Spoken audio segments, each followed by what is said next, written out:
Look at the sky. It's the aliens, someone screamed. It's the end of the world.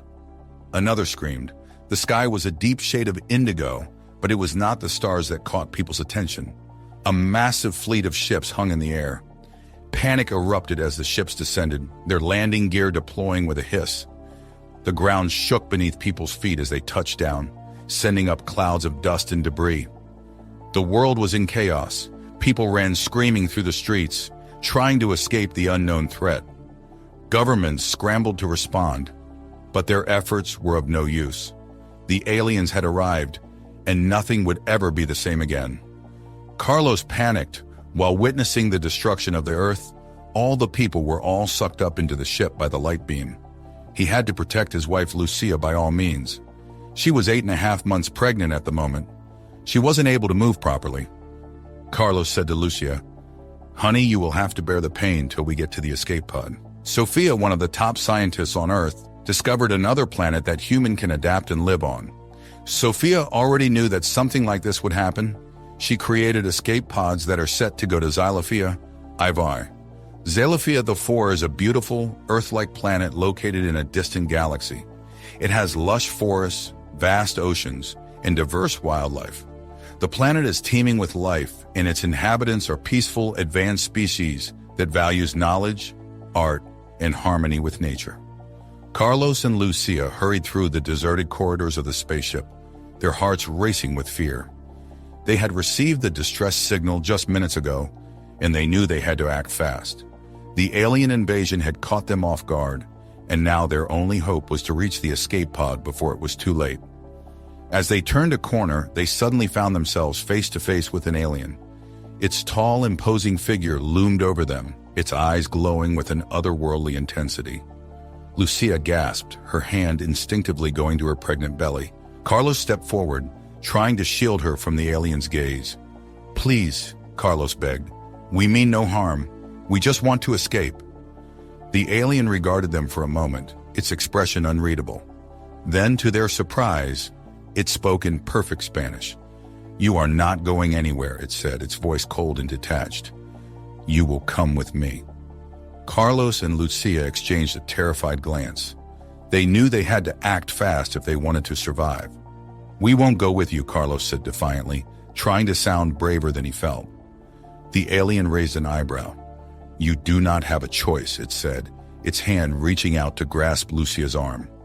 Carlos reacted instinctively, pushing the alien away and pulling Lucia close.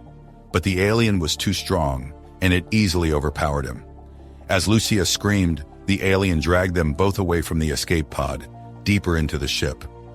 Carlos knew they were running out of time, and he had to think fast if they wanted to escape alive.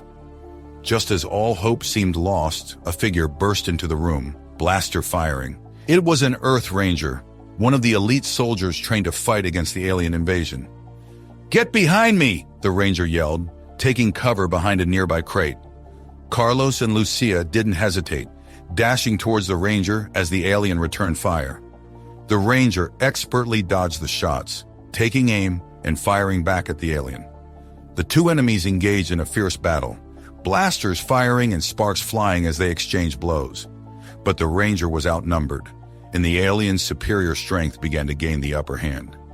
Just as the alien was about to deliver the final blow, the Ranger saw an opportunity and seized it. With a swift kick, the Ranger sent the alien's weapon flying, then quickly drew a knife and slashed at the alien's hand, freeing Lucia from its grasp. But the alien was far from defeated.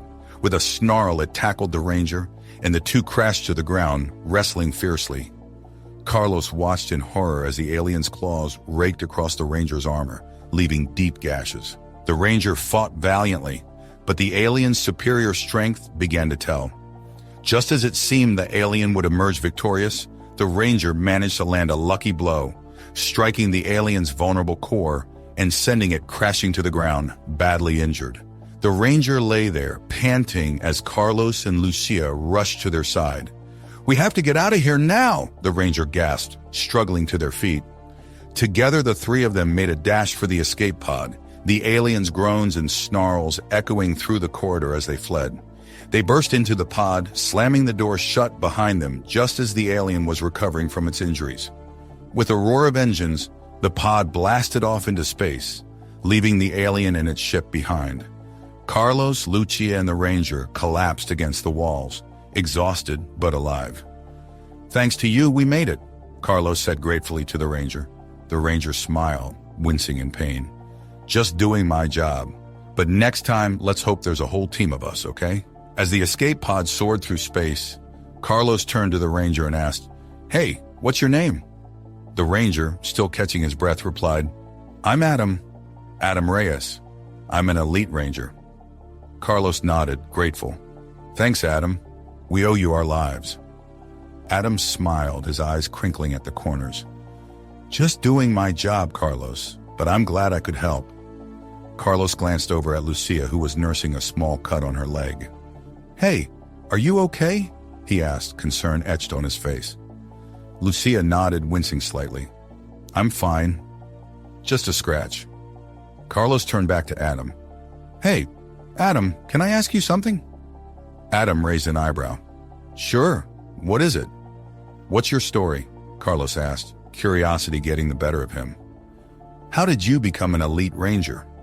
Adam's expression turned introspective, his gaze drifting off into the distance. "I grew up on a colony planet," he began. "My parents were killed in a raid when I was a kid. I was raised by the military, trained to fight from a young age. I joined the Rangers as soon as I was old enough." Carlos's eyes widened in surprise. "I'm sorry, Adam. I had no idea." Adam shrugged. "It's okay. It's not like I had a choice, but it made me who I am today. I've been fighting aliens for most of my life." Lucia spoke up, her voice soft. "You're a hero, Adam. You saved us." Adam's face flushed and he looked away, his eyes shining with emotion. "I just did what needed to be done," he muttered. Carlos put a hand on Adam's shoulder. "You're more than just a Ranger, Adam. You're a guardian, a protector, and we're grateful for that."